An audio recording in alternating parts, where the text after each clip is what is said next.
In my 40 years of training as a collective bargaining negotiator and mediator, ako po ay na ka-experience at na-train on how to read body language ng mga disputants in the bargaining table. So, i-decode po natin the combination of body language and the statements of Ferdinand Marcos Jr. during which time when he talked in the press conference as of November 24, 2025, telling that the lady who was talking on the television is not his sister, Amy Marcos. So, ang hand covering the mouth, siguro may nakapagsabi sa kanya na you need to conceal yung ngiwi niya. So, ang ibig sabihin niya na nagka-cover siya sa kanyang mouth is hiding truth, discomfort, or uncertainty. Ang utak po or subconscious mind attempts to block words suggesting hesitation, lying, or anxiety. Ang self-soothing impact po ng nervous habit to calm his stress ay yun po ang ginagawa niya, kinakover niya ang kanyang mouth. So, ang arms crossed over his chest. Ang meaning po niyan is a defensive or close-off manifestation to protect himself. Parang ang physical comfort is I'm firm and I am protecting myself from whatever is going to be thrown to me. If tightly crossed and tense posture, which he is manifesting at that time, it's negative. Kasi parang napaka-uncomfortable ng situation niya saying that. Likely, the body is saying, I'm uncomfortable, I am hiding something. So, the context is very stressful topic kasi nga, dinideny niya ang relationship niya kay Senator Amy. Now, we read it in between the lines. Kung sinasabi niya na literal hindi sila magkapatid sa ama, if you knew si Amy Marcos ay isinilang po noong time na mag-asawa na po sila. More than 12 months na pong mag-asawa si President Marcos at saka si Imelda Marcos. So, pag ganito po ang ibinato, ano po ang ibig sabihin yan na nagpagalaw ang mami nila sa ibang lalaki. So, hindi po rin maganda ang nangyari na yan. Ano po ang sagot ni Senator Amy at that time is that sabi niya, gusto kong patunayan mo na hindi ako tama. Bumumerang po ang statement na yon. Lipat po tayo sa mga accusations ni Saldico. Ang 51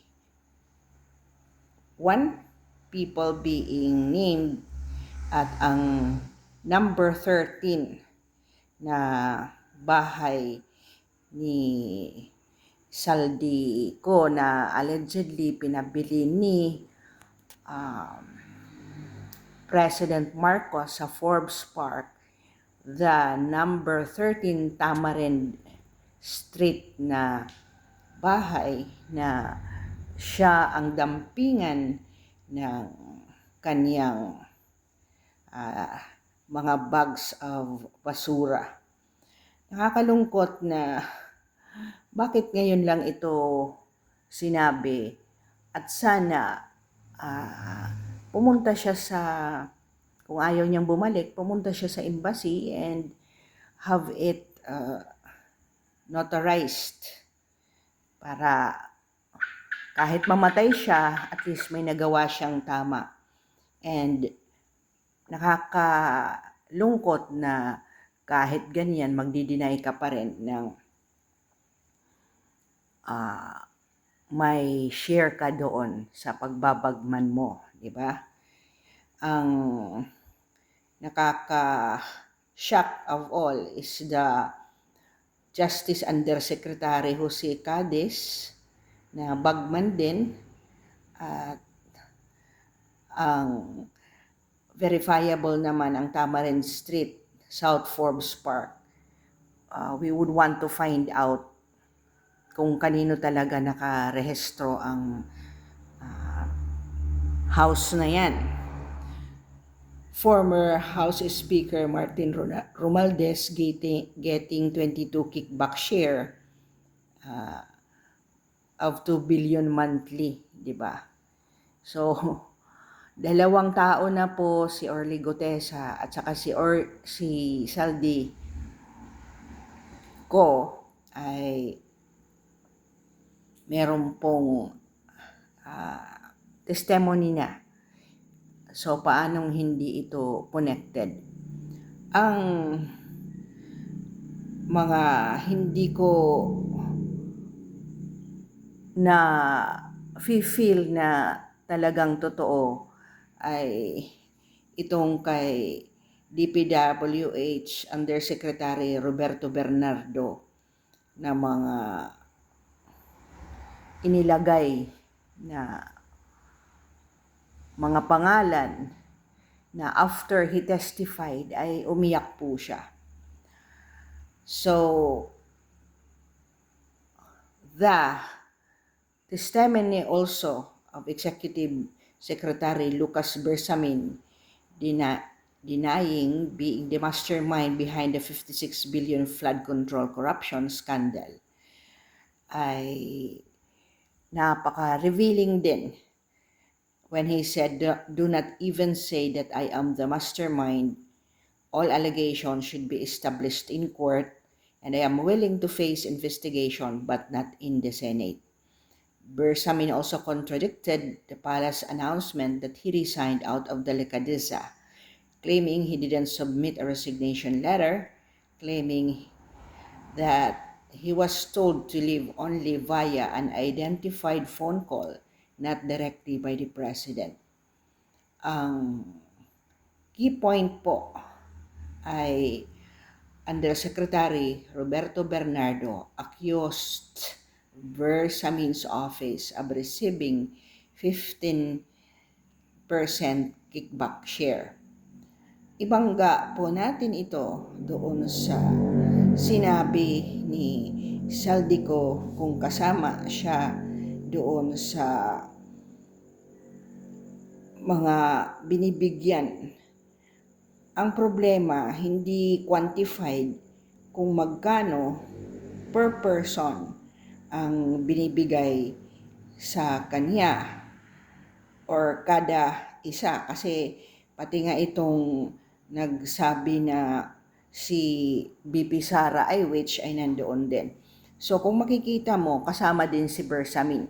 Dalawang tao na ang nagsabi na si A.S. Bersamin before ay nakaka-receive din ng mga kickbacks doon sa mga flood control na yan.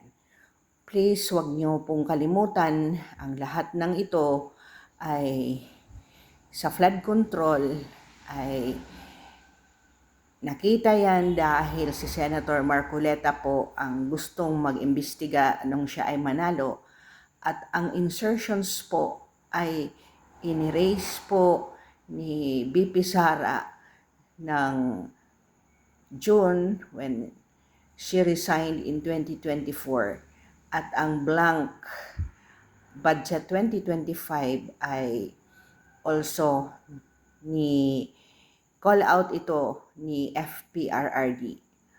Huwag niyo pong kakalimutan na mula pala ng 2022, ng September 2022, ay nagkaroon na ng massive na buyout kay President Marcos through Saldico.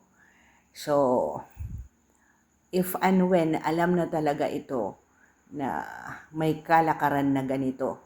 Also, huwag mong kalimutan si Congressman Chanco also said na walang ganitong corruption sa time ni Duterte or before Duterte pa na presidente, kundi kung baga close ka lang ay mabibigyan ka ng project, but not this kind of kickbacks na meron na ginagawa ngayon sa time ni Marcos Jr.